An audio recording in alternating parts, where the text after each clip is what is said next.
Hi, everyone. Welcome to the Canadian Passive Investing Show. I'm your host, 𝗖𝗣𝗜 𝗖𝗽, and I'm joined by my co-host, August Biniaz. We have another great show for you today.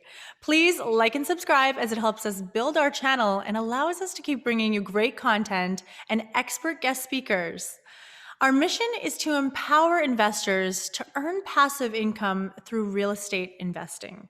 Now, today we are joined by Shane Melanson. Shane is a developer and a Canadian real estate investor. Shane helps professionals and business owners invest in Canadian real estate with a focus on cash flowing commercial real estate. He is an author of the book Syndication Club and is the host of the Investing Advantage podcast. We believe Shane will bring a ton of value to anyone wanting to learn about Canadians investing in commercial real estate and busy professionals looking to create an alternative source of income through passive real estate investing. So welcome, Shane. Welcome, Shane. Thank you. Good to be here. Great. Now, Shane, if you could please start off by telling our viewers about your background and about your start in real estate. If you could do us a favor and go way back when you first began, because in the research we've done, we know that you were a broker, you worked in the city hall, I believe, prior to starting out as a real estate investor, and eventually your transition into the real estate private equity. So please tell us about every step, as it's important for viewers to see the timeline, your background, and the progress to where you've gotten to today, please. Yeah, sure. Can you hear me okay? Yep. Okay, perfect. So I started in real estate, probably like a lot of people. I got into it in 2004, I believe. At the time I was working at the city of Calgary. I was in planning, and I was also in the assessors division. And one of the first things they had me doing was essentially looking at homes that sold the same time. Like the same house would sell twice in a year. And what I noticed was, let's say it sold for 400 one year, and then later on that year it would sell for 550. And it was the first time that I saw this concept of fixing and flipping. And so I talked to some of the assessors, and they said, yeah, this is what investors do. And I'm thinking, okay, so here's, I didn't understand all the different costs, and I soon learned all about that. But it was, here is someone that is essentially making anywhere from $75,000 to $150,000 in a very short amount of time. And so I started to learn more about it. I took some courses, bought some books, hired a coach, got my real estate license, got my mortgage license, because I didn't want to just dabble. I wanted to really master it, if you will. And so that's kind of how I got into it. In 2004, I started to do my first fix and flips. Some of my friends saw that I was doing well. They started to say, hey, can I partner with you? I'll put up a lot of the equity. You do all the work, you find the properties. That worked well. And then eventually I ended up at Sun Life Financial. So a good friend of mine, he approached me and said, hey, I know you're in real estate. He said, would you be interested in working at Sun Life Financial as a commercial lender? I didn't even know what that was, but he was a good friend of mine, and it sounded very interesting. He was in real estate. He was just dealing with bigger numbers, I thought. And so I ended up applying for the job. I got the job, and that is really where I started to learn about commercial real estate. So at Sun Life, we were primarily working with pension funds, REITs, just large, wealthy individuals, if you will. And then every once in a while, we would get, like an individual that would come in, and they'd be buying a $5, $10, $15 million property. And I would ask them, like, so how are you doing this? And two gentlemen actually, they said, well, we're syndicating it. And it was the first time I'd heard that concept. And basically they said, well, we've got a small group of people, and we'll essentially put some money in ourselves, and we'll raise the rest of it from our friends and family for the most part, some business owners or associates, and we'll go out and take this property down. And because you're a lender, you get to see what their financials are, because obviously you need to understand who it is that you're lending to.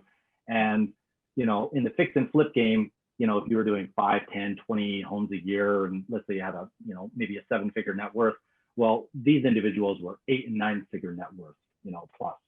And they were no smarter. I don't think they had to work any harder, because really they're working on doing 1 or 2 deals a year. Whereas when you're doing residential, you're doing you just need more volume really and a bigger team. Whereas these guys had maybe, they had an accountant, but they weren't on payroll. They had a team, but it was all consultants. And so that is really where I started to ask the question, how do I get into commercial real estate? And I remember one of the first people I talked to, he owned a chain of Boston pizzas. I sent him a business plan. I kept it. Looking back, it was horrible, but the premise was solid. Buy apartment buildings in Edmonton, because the delta between Edmonton and Calgary is about $30,000 a door. It will catch up, which it did. And but I didn't have any business sense back then. And so the business owner was probably wise to pass on me. I don't, maybe not. But it took, finding someone else, my now father-in-law, who took me under his wing, 40 years of experience, publicly traded company. He said, I see that you're hungry. You don't have the skill set, but I'll teach you. I'll show you the ropes. So that was kind of the transition, the journey. Great. No, really, I appreciate that. That's fantastic. Thank you for sharing that. So then it kind of leads me into my next question. Many of our viewers, they're always curious about the pivotal moment from being a passive investor or single family investor, and makes a switch to being involved in the real estate private equity space. So maybe you could talk to us about that moment, and what was the mindset that allowed you and motivated you to focus onto the commercial real estate investing sphere? Well, I mean, it's a very good question. And I don't know if there was like a very specific moment in time, but I'll share with you kind of the sequences that led to it. So the first was getting on a plane, committing a week and traveling down to the US. So I went with my father-in-law and we started to look at properties. And the way that he looked at deals versus the way that I was looking at deals was vastly different. The way that he was respected by brokers and just the way he conducted meetings was so different than anything I was doing in the residential world, where it was kind of like, just reactive and just urgent and versus a very programmatic way of buying properties. This is how we tour them. This is the questions that we ask. And obviously there was a little bit of variability. These are how we conduct conversations. And when you ask a question, shut up and listen. And, we weren't there to make friends. Not that we're being mean, but it was just, you're professional. And the way I was doing it was more like trying to get a broker to like me. And in the residential world, I think that that's probably okay. In the commercial world, certainly having that relationship is key, because people are going to send deals to people that they know, like, and trust, but they're more concerned about, can you actually close on this deal, right? They don't really need another buddy to go to a hockey game with, or a basketball game or a football game. They're like I'm spending an hour of my day to take you through this property. I want to make sure you have the capacity to close on this. And if you're asking questions that are either too frivolous or just wasting my time, and that was, so I started to learn in that first week that I loved it. I was learning a lot, but also the importance of having someone that could kind of show you the ropes. And so once we got into the deal, I realized, and now all of a sudden we raised $2 million for that first deal. It was like the pressure to make sure that we did not make a mistake it's so much different than when you're just dealing with your own money. Because when it's your own money, I mean, you should treat it the same or more, but at least in my experience, when I'm raising money from especially friends and family, you just take it to a whole new level of due diligence. And the reality is now you have 10 or 15 people asking you questions. And if you don't know those basic questions, they will lose faith and trust in your ability to execute. I mean, I literally raised $1 million this week on another deal. It's a smaller deal, hence why it's only $1 million, but there's only 3-4 investors in it. And so I'm here on vacation, but I'm still having 20 and 30-minute conversations to run through the deal. And I don't have an Excel spreadsheet. I don't have anything handy. I have to know the deal inside and out.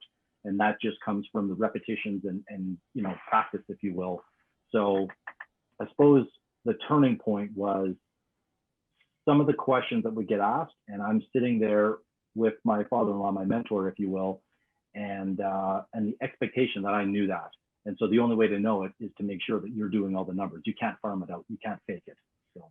Right. And maybe you can tell us about one of the first commercial real estate deals you've done. Like what role did you play in the project? What kind of project was it? Maybe it was a value add, ground up development. And was the deal structured with private equity? Maybe we can call it a case study, if you will. Yeah. Well, I'll tell you about one of the first deals, not the first deal. The first deal was okay, but I think that I think it was the second or third deal that we did, which was maybe more instructive. So it was 1,150 acre two mobile home parks in Ontario, just north of Toronto and Muskoka.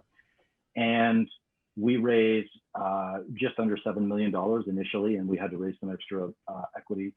And so the game plan, if you will, was how do we add value to this property? How quick can we execute? How fast can we take out term financing?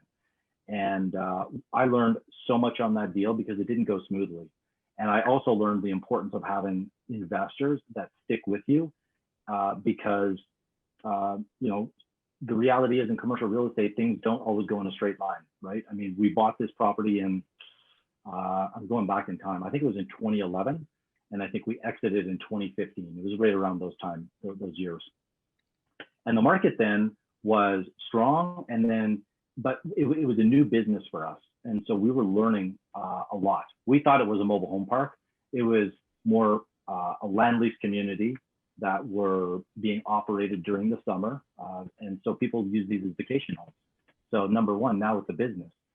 Secondly, we had a big team around us, and we had some of our limited partners that were actually involved in the day-to-day operations. And so just a lot of dynamics that went on. And some of the biggest lessons that I took away from it are, number one, I never take for granted any assumptions that are plugged into a deal because you can financially engineer. I think we spent 3 weeks on this model and it was beautiful. And that model was garbage. I mean, I basically just had to throw it out because our costs were a third of what they should have been, which was bad. But we also underestimated how high we could push the rents.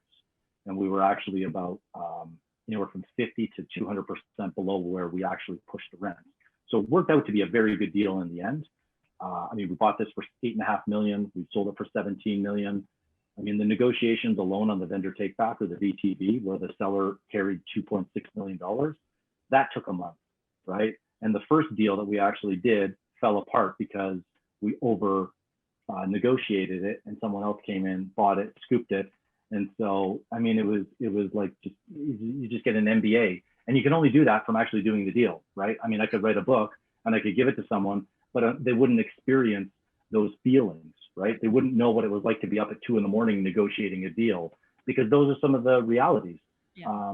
Not to scare people, but it's just when there's 7 and 8 figures on the line, there's just a lot of work that goes into executing and making sure that the deal is a success. Great, Definitely. great. And if I may add a quick point here, is when dealing with investors and you're involved in any kind of involvement with real estate private equity, transparency needs to be absolute, because, you know, and this is so important. It's difficult because if you're going to investors, and in my case, starting out with building single family and eventually building multifamily, starting out with fix and flips, I've gone through this difficult process of going to investors, if it's friends, family, business associates, and saying, this is the first time I'm doing this deal, but you know, I'm good at bringing deals, I'm good at finding deals, I'm good at putting projects together. But that's a difficulty that a lot of people go through. So, but again, transparency is very important, because at times deals don't go perfectly, and as long as you are fully transparent with your investors and partners who you're looking to be partners with for decades to come, that's very important. So I just wanted to add that there, and I'm sure Shane follows that principle. Well, I totally agree, August. I think the important part there is when you have that level of trust with people and they know that you have their best interest in mind, and transparency is embedded in trust, right? So sometimes people will send me deals and I can see that there are things hidden, right? Or they're vague. And when you've seen enough of these deals, you can start to, all of a sudden you question, okay, why did they not tell me the reality of really what's going on here. Like if they're hiding this from me now, what other things are they going to potentially hide? And I agree completely. I think the other part is the fact that you are maybe new to, or when you were new, just like I was new, you have to leverage off other things, other strengths, right? It could be the team, it could be the people around you, it could be the fact that you found this off-market opportunity. And then you can leverage your background and your track record of doing all, you just start to line up all the things so people can see, okay, one of my coaches calls it your OPN, your own personal narrative, right? It's like, who are you outside of just real estate in terms of family, health, it could be faith, it could be whatever it is, right? And some people are going to really resonate with who you are as a person. And I think that those are so key. They're intangibles, because most people think, I'm just selling you a deal. You're not selling the deal, because most people that have money have seen 50 friggin' deals, and it doesn't matter. Like you're generic.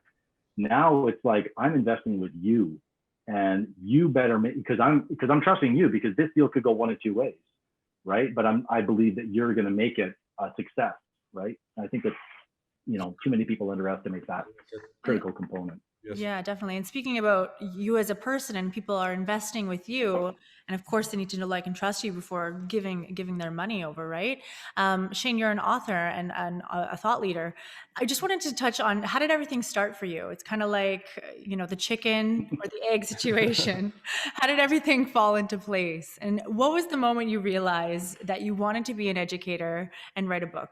If something is looking to follow the road you have paved, if someone's looking to follow the road you have paved, what advice could you give to them, please? Okay, well, so I did maybe 8 or 10 deals in the commercial world on my own before I even started to write or publish or share anything.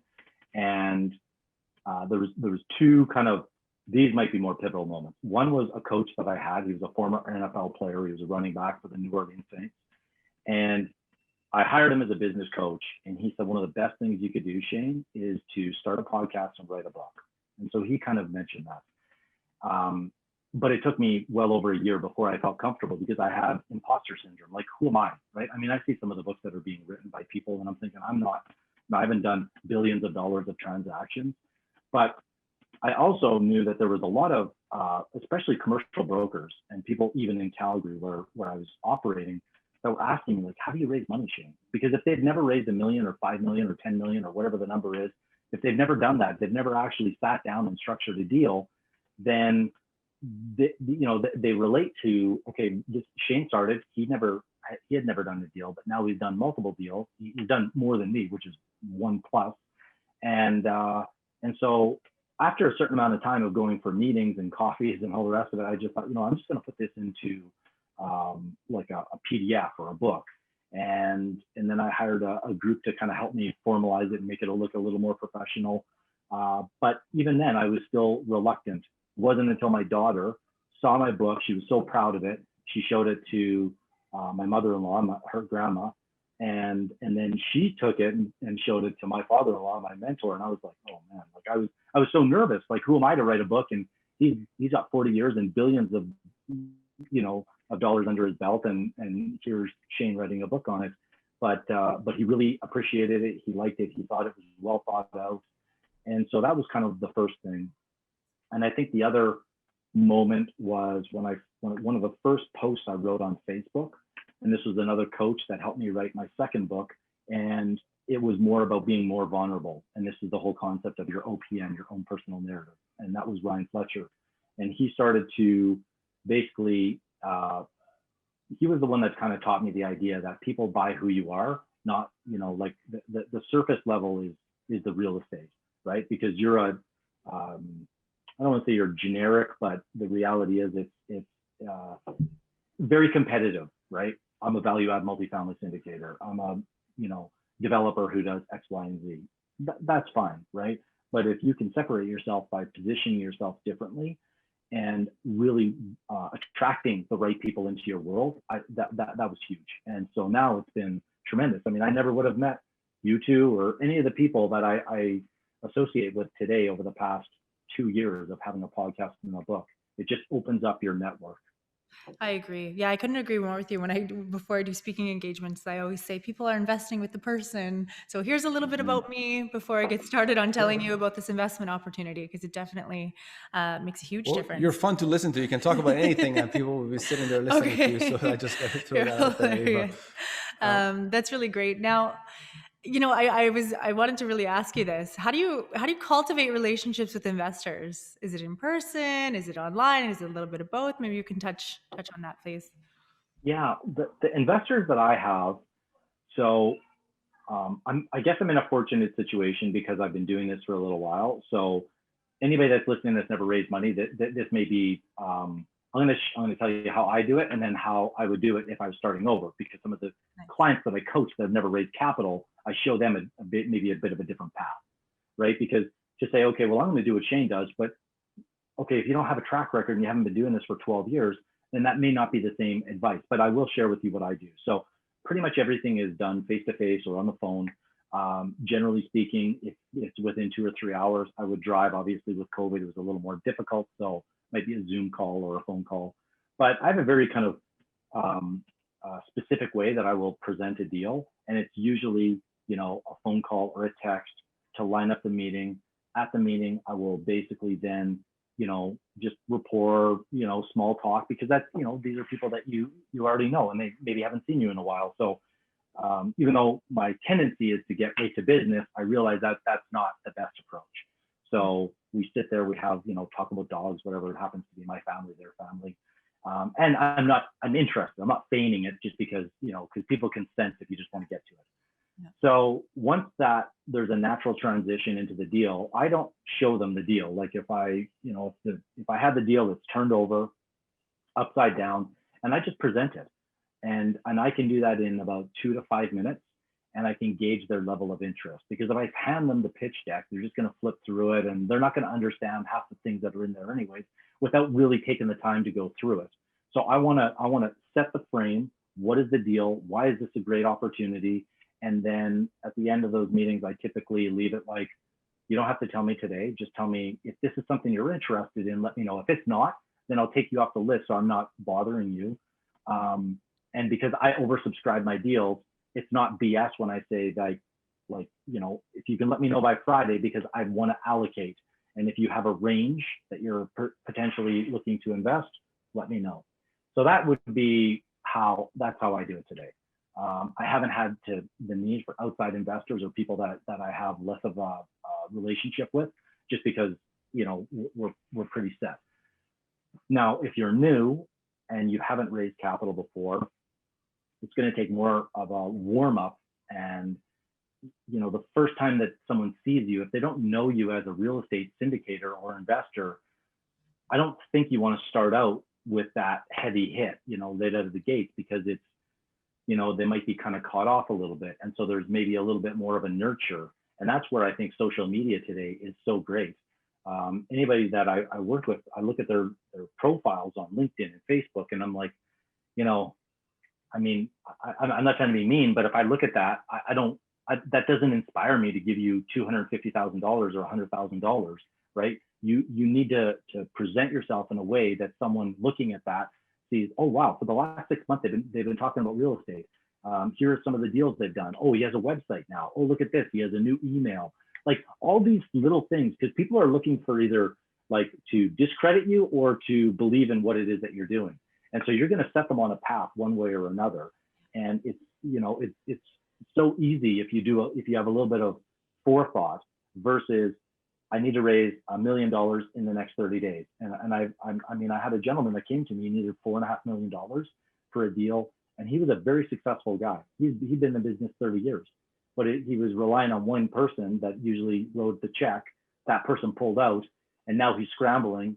And when I went to his website, which it took me 15 minutes to find, and I went to LinkedIn, and I'm just like, I'm sorry, but like you need to build your brand, because when I send this out, people are asking like, who is this person? Like, Right. Like I can't even find them online. And then they think, is he hiding? And it was, for the, that wasn't the truth at all. But unfortunately, that perception was, it was built and you can't go back. And unfortunately, because he needed the money so quickly, he ended up losing it. And he really I think he hurt his reputation, unfortunately.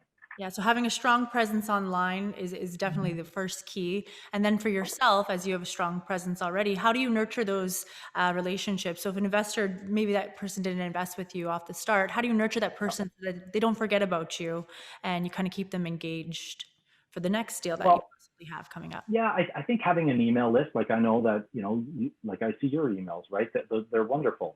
I think having a podcast to be able to, I think the biggest thing is you want people that believe what you believe, right? And I have found that I can either do it in writing or I can do it in a podcast.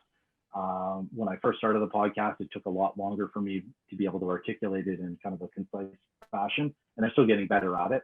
But I think that it's an ongoing process, and the more you can think about where your ideal investor is, like what is it that they believe and what is it that they are thinking.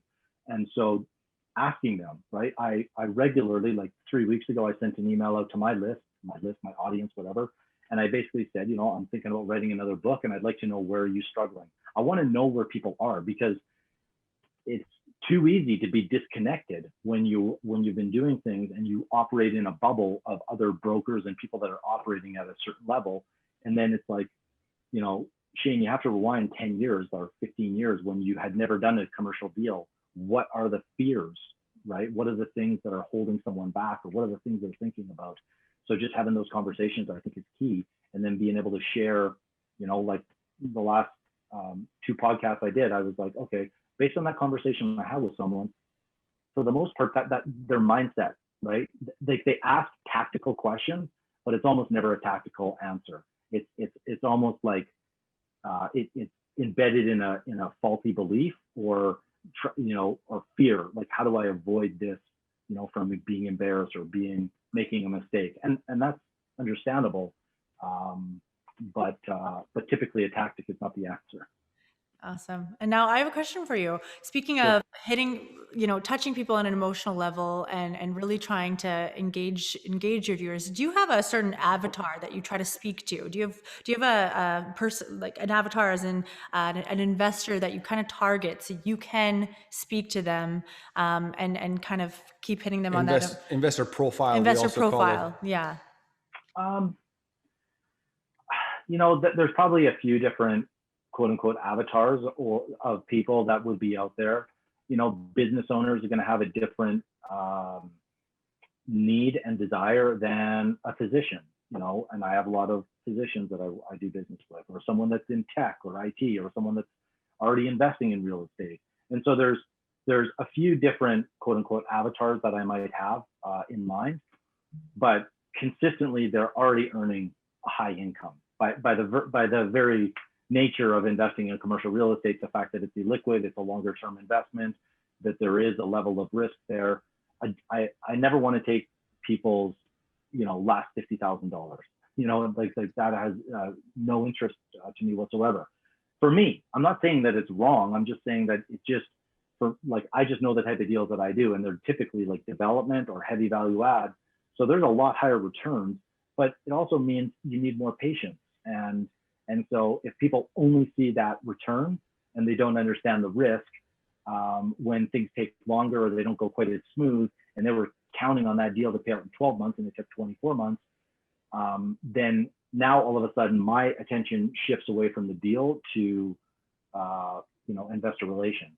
And my biggest value, if you will, to my investors is I have to stay focused on the deals that I'm working on.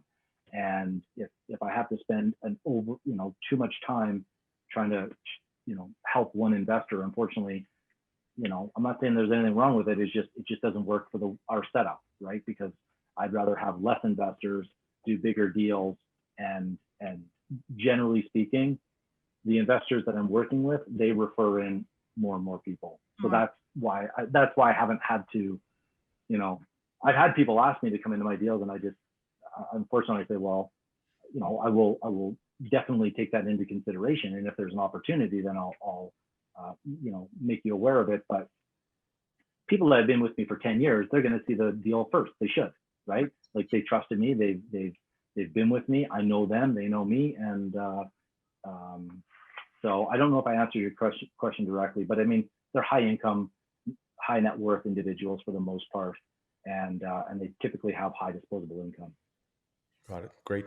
I want to touch on this space of real estate private equity or syndicated real estate investments. A lot of time is looked at as a pie divided into three sections. One of those sections being acquisition, basically finding the deal, underwriting the deal. One of the piece of the pie is the value add. So if it's a development project, the construction process, if it's value add, and is the renovation or management. And then the other piece of the pie is the equity needed for the project. Now, as a sponsor, it's somewhat of a balancing act that at times a syndication or real estate private equity is called a team sport. What role within this dynamic do you mainly focus on? And do you have team members that assist you in other aspects of this pie, if you may? If you could touch on that, please. Yeah, it's interesting. So, you know, I'm out in Kelowna, and I was talking to my father-in-law, and he calls it like a three-legged stool, and it's the same thing, right? Like, so I would say predominantly people bring me in on the capital raising side. It's also why I see a lot of deal flow, right? Because my ability to raise money and the reason I can raise money is, like, if you look at them independently, they are difficult, but together, if you can do all three, you are very powerful. And the reason for that is, the reason I raise money, I think anyways, I won't say effortlessly because I do put effort and energy into it, is because the type of deals that we find and our ability to execute, so track record. And my ability to raise money means I also see really good deals. And now all of a sudden, if I have really good deals and I have the capital, I would say those are probably the two biggest that I focus on.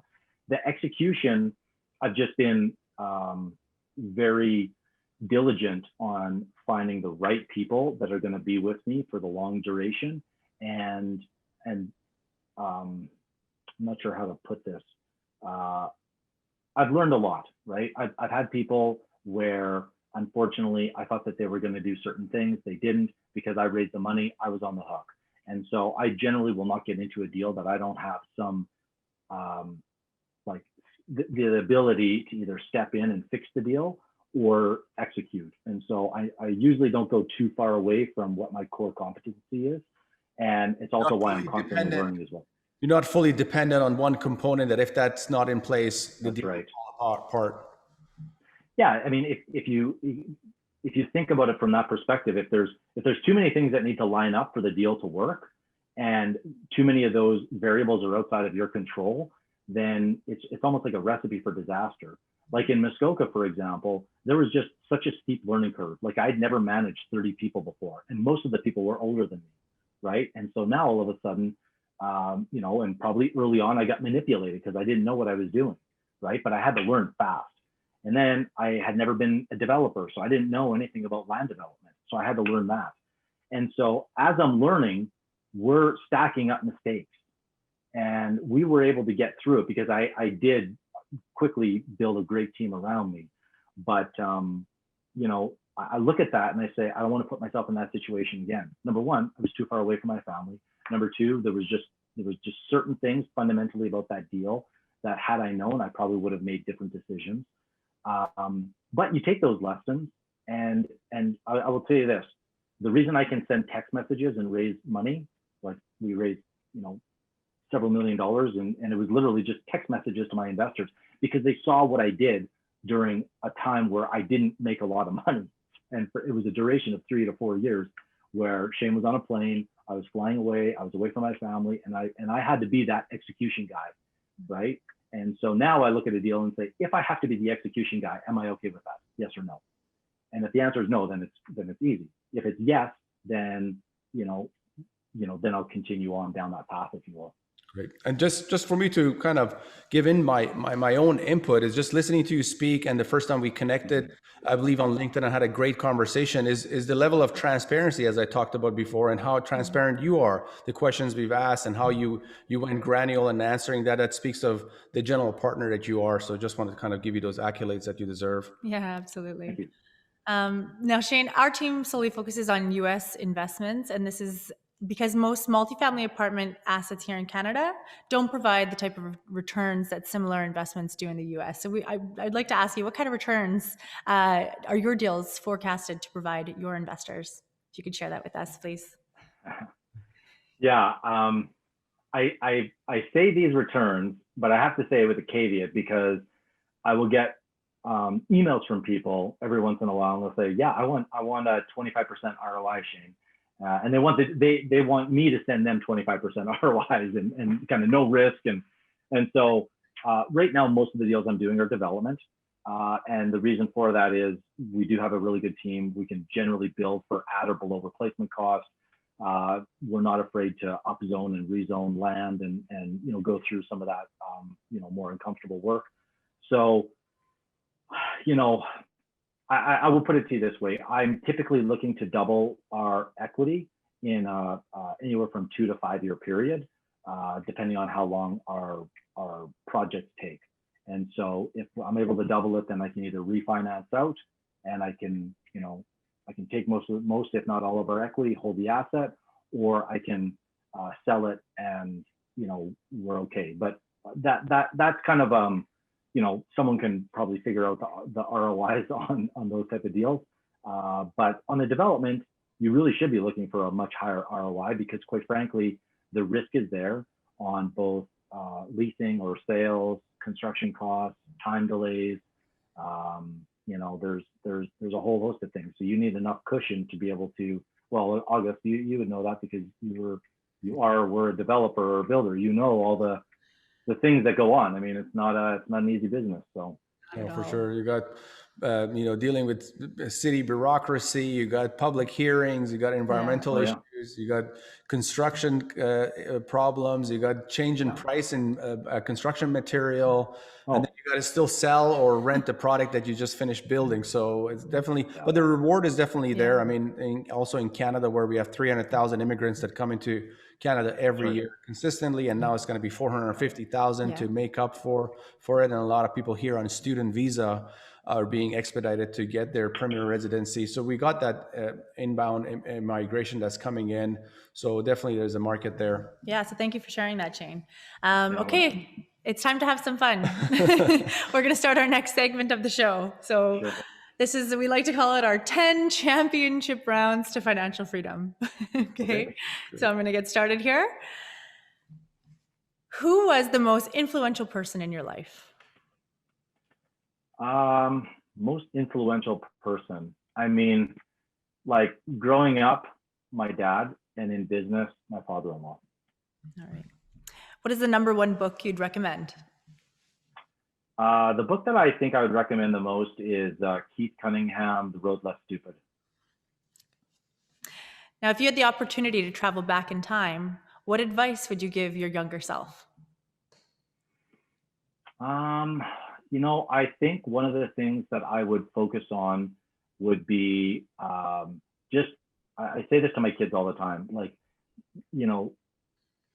we look forward and we anticipate the future so much that we forget to like enjoy the present. And growing up, I never appreciated how good I had it until I look back. And so I think that I was constantly looking to the future. I still have a tendency to do that versus just really appreciating what is going on right now. And so if I could go back, it's what I tell my kids all the time. And I just hope that they just really embrace being a kid and having fun. Awesome. What is the best investment you've ever made? The best investment, probably one of the best investments was one of my first kind of business coach, who really kind of set me down, because you look at life and all the different paths that you can take. And I remember being on the call, and I'd never invested that kind of money to have a coach. I didn't really even know what that was all about, but just something needed in my mind, something I wanted to change. And so I hired him, and we spent way more time on the personal side than we did on the business side. And at first I got a little bit frustrated with that, but it was the most important, because once we got the foundation, then we could start to build on top of it. And I got very clear and more comfortable with who Shane is, and gave me the confidence to be able to share a book or a podcast or whatever else. So that's probably one of the best investments. Nice. Now, what's the worst investment you've ever made? The worst investment is easy. I bought property in Costa Rica. I was 26 or 27 years old. I was at a dinner, like an investment dinner, right, where they invite you in. I had just made one of the biggest transactions, sales. I had a lot of money. I was there with my girlfriend, now my wife, and a friend, and I was trying to impress, right? I was like, oh, look, I'm a big wheel. I'm gonna, go buy this $250,000 property with very little due diligence. I asked the guy a couple of questions, and I learned a very important thing in terms of lying through omission. When I asked him what he owned, he told me he had 3 properties, but he didn't tell me he didn't have to pay for them. So it's just very interesting when you learn those kind of lessons. But I can't blame the individual that sold it to me. It was me, right? So I have to take full responsibility. All right. How much would you need in the bank to retire today? What's your number? So retire is kind of an interesting question, but the answer I'll give you is 5 million. But what I would say is, like, I don't work for other people now. So I've kind of been doing my own thing for a long time, in spite of the fact that I don't have, $5 million in the bank. But if I was to just say, 5 million invested at 6%, that's 300 grand a year, that's a pretty comfortable lifestyle. So that's a target that, a lot of my clients I try to help, and myself even. So. Nice. If you could have dinner with someone dead or alive, who would it be?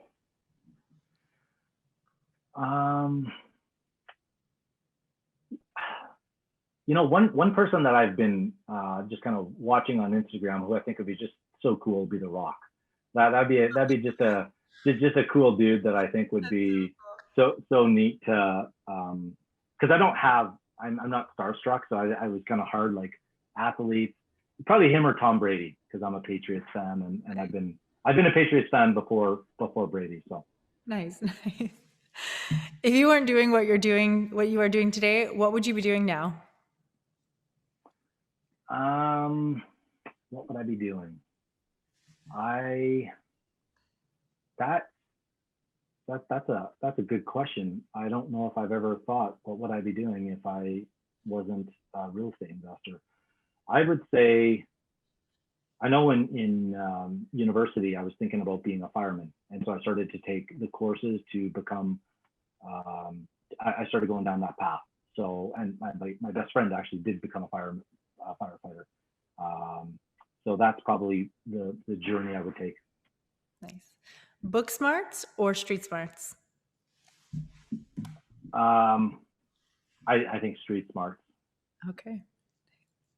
Last question. If you had $1 million cash and you had to make one investment today, what would it be?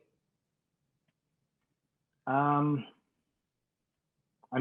be doing the type of investments that I'm doing right now, because in my mind, $1 million, I'd want to grow it to 5. Yeah. So I would continue to do the mixed use and multifamily type developments that I'm doing as close to home as possible that I control. And then once I hit 5 million, I'd be looking at markets that I believe have a really long horizon, and I'd be patient, and I'd find properties that have that kind of just good, steady 6 to 8% cash on cash returns, not a lot of risk or volatility. There we go. That's a wrap. Awesome.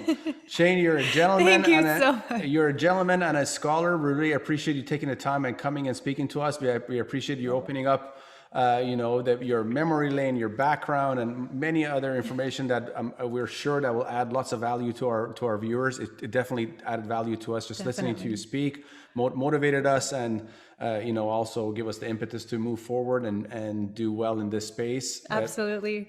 Shane, maybe you can let everybody know what's the best way they can reach you, please. Yeah, probably the best is just to go to my website, Shane Melanson. So it's MELANSON.com. And from there, you can find out any of my social media handles and all that kind of stuff. So fantastic, Shane. Thanks for joining us today. You bet. Thank you.